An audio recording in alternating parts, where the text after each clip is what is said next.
Next. Behind this reunion selfie lies an untold story of time, fame, loss, and the lasting legacy of Pulp Fiction 1994. There are some films that feel old. And then there are films that do something stranger. They do not age in a straight line. They stay dangerous. They stay stylish. They stay alive. And when we look at them years later, it does not feel like we are simply revisiting a movie. It feels like we are meeting a younger version of something inside ourselves. A wilder self. A sharper self. A more reckless self. That is what Pulp Fiction feels like. Not just a film from 1994, but a pulse. A swagger. A voice that still sounds a little too confident, a little too cool, and a little too immortal to belong to the past. And maybe that is why the image fits so perfectly. John Travolta standing beside his younger self. Samuel L. Jackson staring at the years between them. Uma Thurman meeting the woman who walked into Jack Rabbit Slims like she already belonged to movie history. Bruce Willis looking back at the boxer who ran not just for money, but for pride. Harvey Keitel, Tim Roth, Ving Rhames, Christopher Walken. All of them gathered in one impossible frame. A selfie between then and now. A reunion, yes. But also a reckoning. Because Pulp Fiction was never just a movie people watched. It was a movie people quoted, argued about, imitated, studied, loved, misunderstood, and carried with them. When it arrived in 1994, it did not enter cinema quietly. It premiered in competition at Cannes and won the Palme d'Or. Then it reached theaters in October 1994, carrying the energy of something that felt both old and brand new at the same time. Old in its love for pulp magazines, noir, crime talk, and worn-out American myth. New in its structure, its rhythm, its attitude, and its refusal to behave like a normal crime film. It was made for around $8 million. A modest budget for a film that would go on to earn more than $213 million worldwide. It received 7 Academy Award nominations and won Best Original Screenplay for Quentin Tarantino and Roger Avary. And years later, in 2013, it was added to the National Film Registry by the Library of Congress, recognized for its cultural, historic, or aesthetic significance. Those are the achievements. Those are the milestones. Those are the numbers that history writes down. But numbers are not why Pulp Fiction survived. Plenty of movies make money. Plenty of movies win awards. Plenty of movies have a moment. Very few become a language. And Pulp Fiction became a language. A way of speaking. A way of staging cool. A way of making violence feel funny for 1 second, terrifying the next, and philosophical in between. It did not just entertain people. It rewired their sense of what a movie could sound like. It made dialogue feel like music. It made time feel flexible. It made pop culture feel sacred and disposable at the same time. And that is why, when people remember Pulp Fiction, they are not only remembering scenes. They are remembering a feeling. That feeling of being pulled into a world where everyone talks like they are performing for history, but somehow still feel human, broken, ridiculous, lonely, hungry, afraid. That is part of the genius. The film is stylish, yes, but it is never empty style. Under the black suits, there is mortality. Under the dancing, there is danger. Under the jokes, there is dread. Under the cool, there is fate. And that is where the emotional power lives. Because Pulp Fiction is not really about criminals being cool. It is about chance, consequence, humiliation, mercy, and the strange moments when a life can turn because of one decision. One car ride. One bad impulse. One miracle somebody is not even sure they believe in. That is why Jules still matters. When Samuel L. Jackson played him in 1994, he was not just creating an iconic character. He was creating a voice that felt bigger than the screen. Fierce, funny, biblical, explosive, and then suddenly, reflective.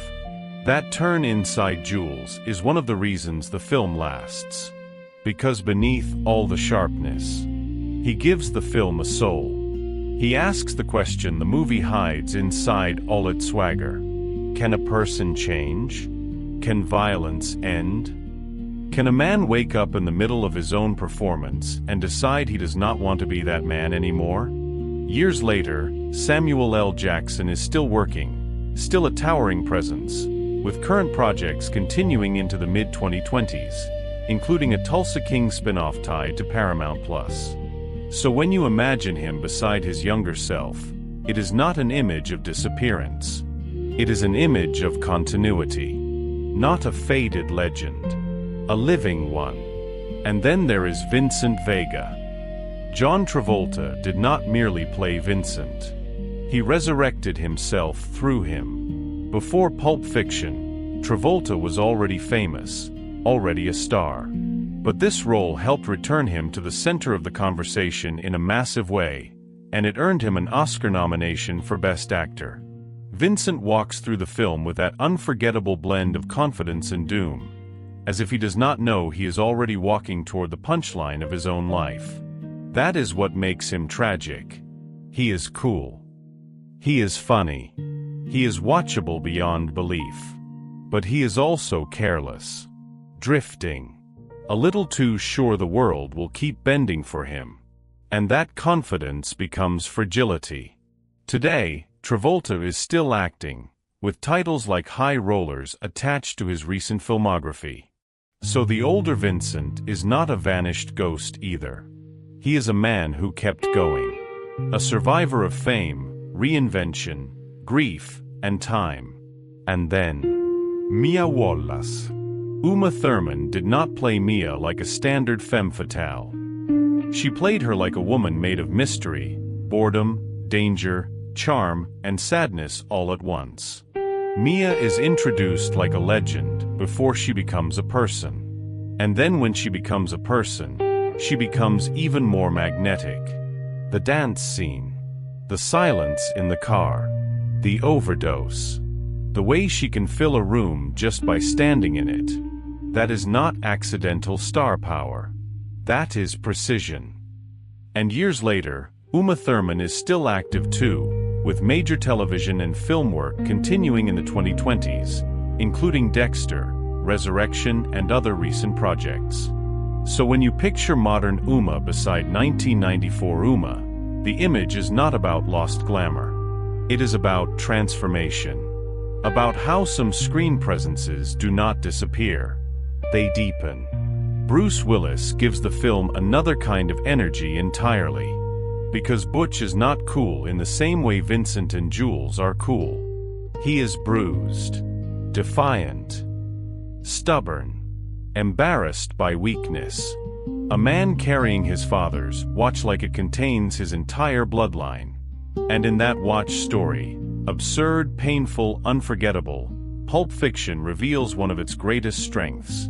It knows how to turn something almost ridiculous into something sacred.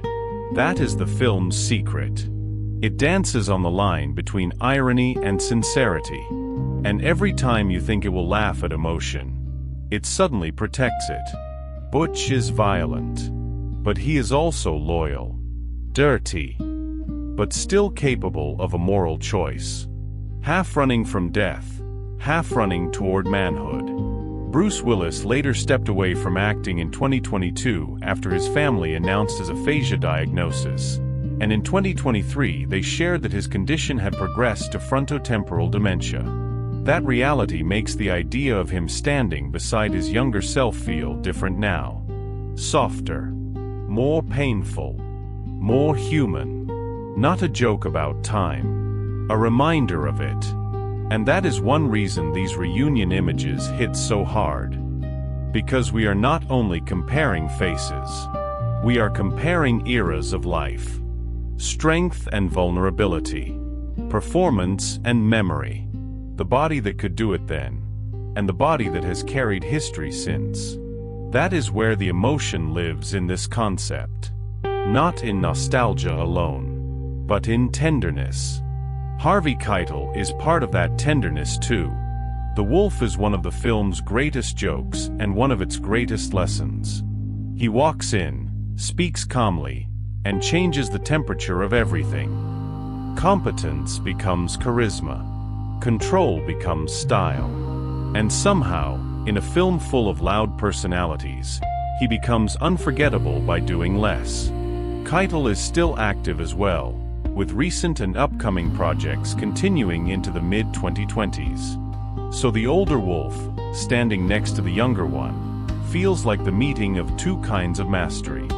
The man who once dominated the room, and the man who no longer needs to prove he can. The same is true in different ways, for Tim Roth and Amanda Plummer as Pumpkin and Honey Bunny.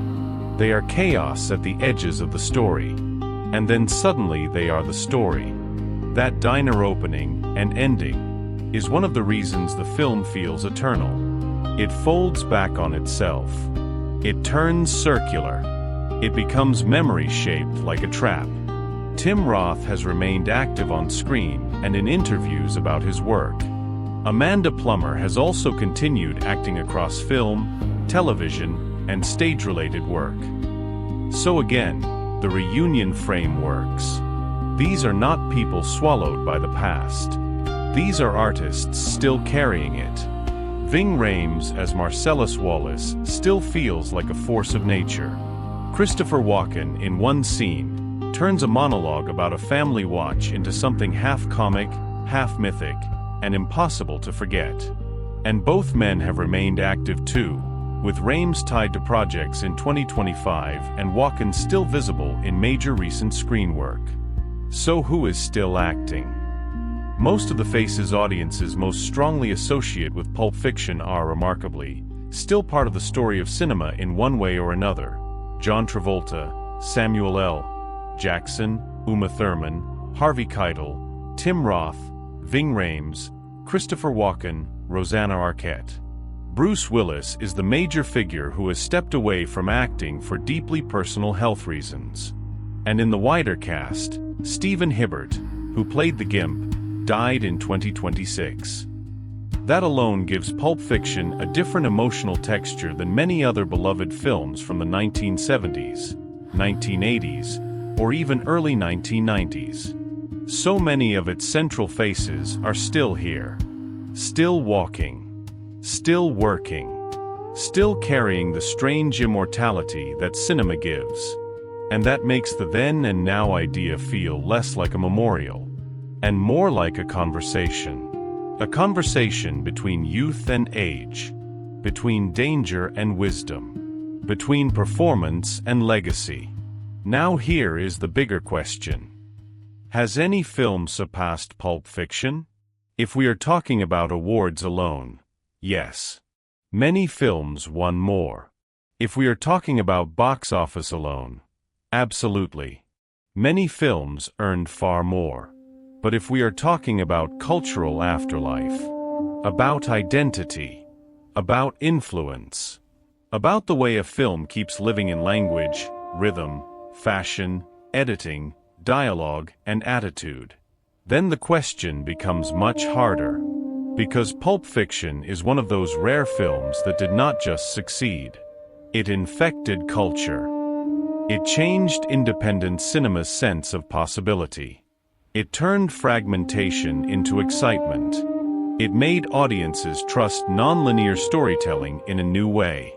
It proved that a film could be playful and profound, trashy and elegant, funny and horrifying, all at once. And that kind of victory is difficult to measure. You cannot capture it fully in trophies. You cannot capture it fully in grosses. You cannot capture it fully in rankings. You only see it in the aftershock. In the movies that copied its energy. In the filmmakers it emboldened. In the viewers who still return to it not because they want comfort, but because they want contact. Contact with a film that still feels awake. That is one of the 6 great things audiences want from cinema.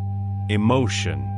And Pulp Fiction still gives it, not in a sentimental way, but in the deeper feeling of mortality, chance, regret, and mercy.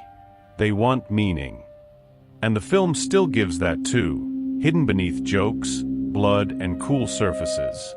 They want attraction, that irresistible pull that makes a film impossible to turn away from. Few films have ever had more of it. They want beauty. And yes, even in its dirt, its cheap diners, neon nights, black suits, cigarettes, and dance floors, Pulp Fiction is beautiful.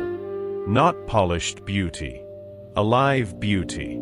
They want connection. And the film keeps connecting generations who were not even alive when it first opened in 1994. And finally, they want afterglow. That feeling after the credits, when the movie does not leave. When it keeps talking in your head. When scenes return to you years later, carrying a different meaning because you are now a different person than the one who first watched them.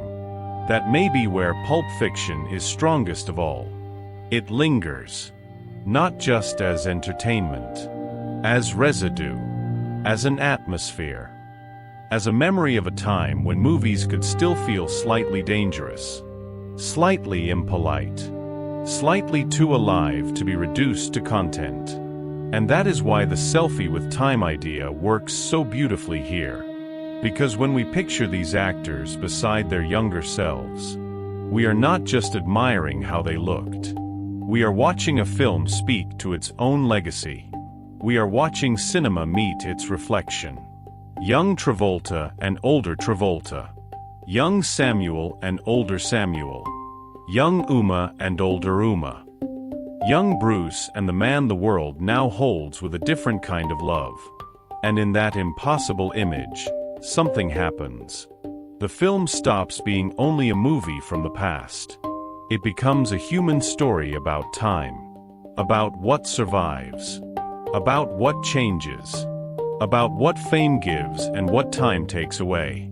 About how a performance can stay young even when the performer grows older. About how movies preserve our faces, but not our lives. That is why these reunion images hurt a little. Because they are beautiful. And because they are true. Not literally true, but emotionally true. They show us what every great film eventually becomes. A conversation between who we were and who we are now. And maybe that is the final legacy of Pulp Fiction. Not just that it was cool. Not just that it was influential. Not just that it won the Palme d'Or, won an Oscar, made over $200 million on a tiny budget, and entered the National Film Registry. Its real legacy is that it still feels personal. 30+ years later, it still asks something of us. What do we worship? Style or substance? Fate or choice? Performance or truth? And when the years pass, when the sharp edges soften, when the legends become older faces and quieter voices, what is it that remains? For Pulp Fiction, the answer is simple. The energy remains. The mystery remains. The danger remains. The dialogue remains. The image remains. And most of all, the life remains. Not life as biology. Life as cinema. Life as memory. Life is that electric thing a great film leaves behind when it refuses to die. So if one day these characters could really gather in a single frame, if Vincent, Jules, Mia, Butch, Marsellus, the Wolf Pumpkin, and Honey Bunny could stand beside the people who played them, it would not only be a reunion, it would be a portrait of time itself.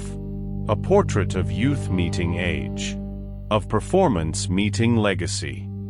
Of a film once made by hungry artists, now standing as one of the defining American movies of its era. And maybe that is why we still look back. Not because we want to live in 1994 forever, but because some films remind us that time does not only take things away. Sometimes, if the film is great enough, time reveals what was there all along. What do you think gives Pulp Fiction its lasting power? The style, the dialogue, the structure, or the emotion hidden underneath it all? Which Pulp Fiction character feels the most different when you imagine their younger and older versions standing side by side? Do you believe any film has truly surpassed Pulp Fiction in cultural legacy, or does it still belong in a category of its own?